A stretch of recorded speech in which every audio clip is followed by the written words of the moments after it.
good, everybody? It's your boy Nuncio, aka none other. And I love these little moments that we're sharing here. I'm actually kind of loving social cam. It's pretty cool. I love it.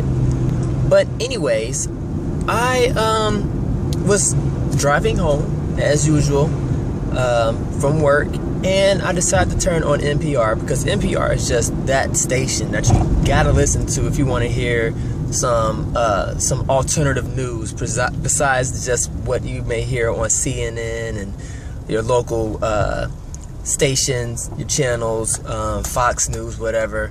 Try NPR. Give it a chance. But anyway, that's my regular news intake, and I tuned in just in time to hear Barack Obama's speech, and it was live, and he was talking about shutting down I guess imprisonment camps that's holding terrorists offshores, not part of American soil, like Guantanamo Bay, and some other one I really never heard of. I think it starts with a T, I'm not sure, could be wrong. But anyway, this lady, like, this is toward the end of his speech, this lady starts like heckling, I guess you would say heckling, but like really like talking really loud, and the sound, of course, like she was from the back, and she blurred out some stuff, and when she first said something, it was kind of like faint, and you could still hear the president speaking. She said something else, and it was almost as if like people just started pointing the microphones in her direction to have this debate, like this uncalled for debate between this stranger and the president. And the president, he handled himself like a professional. I'm not sure all what the woman has said, but the president, the way he dealt with it was like only Barack Obama could do. And that was cool, calm, and collective. You know what I'm saying? I take my hat off to him once more again. He didn't lose it. He was not embarrassed.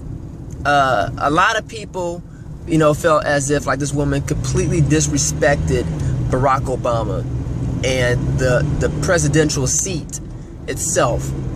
And Barack Obama took it as saying, like, what, this woman is very passionate about her right to be able to have free speech, and that he didn't agree with what she was saying, but yet and still he was saying that this is the sign of democracy, or our democracy. Now, some people may feel like, oh man, the president was being passive, he should have had her thrown out.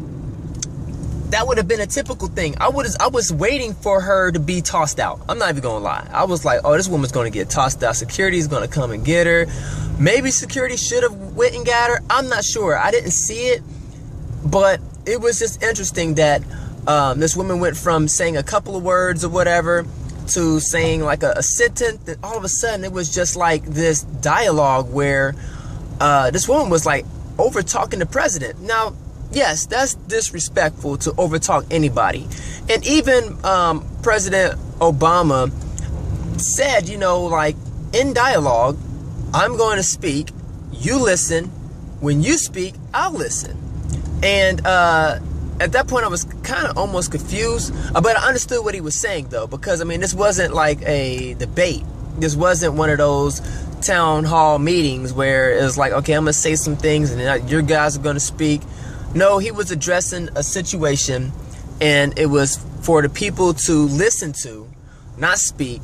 And so I really don't think that was even considered a dialogue. It was a speech, and I think it was a good one.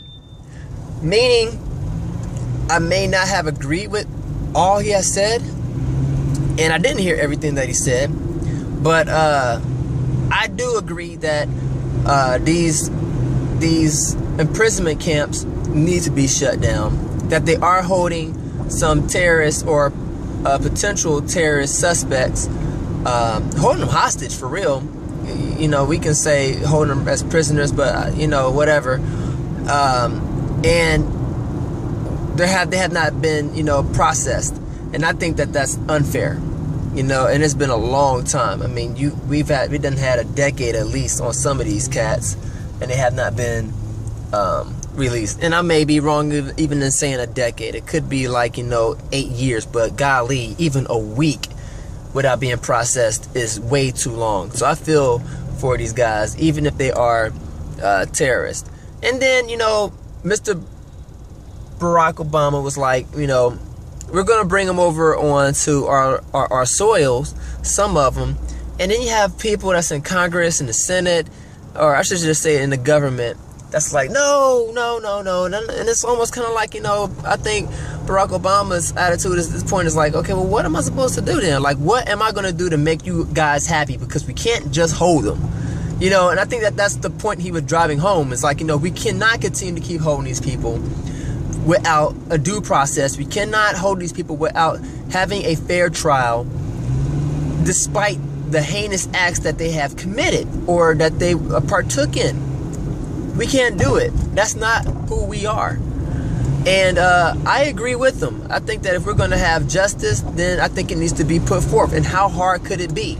I mean, you have a military court system set up. Let's get some people in position, pay them, and let's process these jokers, and let's move on with our life. Let's close the chapter on this book. And that's what our president was saying. Now, today people were like, you know, this was ridiculous how this woman was acting. You know, she totally was like disrespectful, heckling him. I don't know about heckling. Maybe I need to look that word up. But in my mind, I'm thinking to myself, a heckler is a person who's like, you know, goes to a stand-up comedy and just like cracks their jokes from the back within the darkness at the comedian, and the comedian's like squinting, looking, and like, you know, who is that? Who said that? That type of thing. That to me is like your typical heckling. But I don't know. Anyways, I think that our president, yeah, like every other president, has had their fair share of disrespect. Has it been like as worse as I've ever seen it in my time? No. I think the worst disrespect I've seen in my time is that of George W. Bush. And the reason I say that is because there was a movie made about this guy. This president was so hated. They made a movie about killing this guy, and it was so realistic. It wasn't like stand-in actors or nothing like that. They somehow was like superimposed their faces on, I don't know. The name of the movie is called A Death of a President, and you have to see this movie because even the person or persons who killed the president in this movie will blow your mind. Because all I'm gonna say is, let's just say that it was Barack Obama in this movie, that he was like the most hated president, to where he's getting killed by, you know, this group of people. How would we feel? And I'm not just saying we as in black people, I'm just saying just in general, like, you know, as Americans, how would we take that? The death of a president, oh man, like, I was like, hey, that's dirty, you know, making a movie about killing this guy. And it was so realistic. It wasn't like fake looking at all. Like, this was like legitly done. It was like a documentary, a Death of a President documentary. And I don't know how they pulled it off, but I take my hats off to those people who did it. You know, they did a pretty good job with this movie. So go check it out when you get a chance to. In other news, I'm going to be DJing a political block party today, and that's going to be a lot of fun. Trying to, I don't know if I'm even this guy's like marketing guru guy or whatever, but Jim Burns, Berns, Jim Burns, is going to be trying to run for the primary to get his name on the ballot for the Cincinnati mayor. Can he do it? Anything is possible. All things can be done. And I just happen to be within his circle of friends to try to make this happen. So that's that. Do I believe everything that the libertarians believe and stand for? No, I don't. Same as I do with the Democrats and the Republicans. I don't agree totally with either party. But with all three parties, Libertarians, Democrats, and Republicans, I can pull a little bit from all of them. So hey, that's just me. So until next time, I'm your boy Nuncio, aka none other, reporting to you live and direct, saying peace in y'all and confusion out.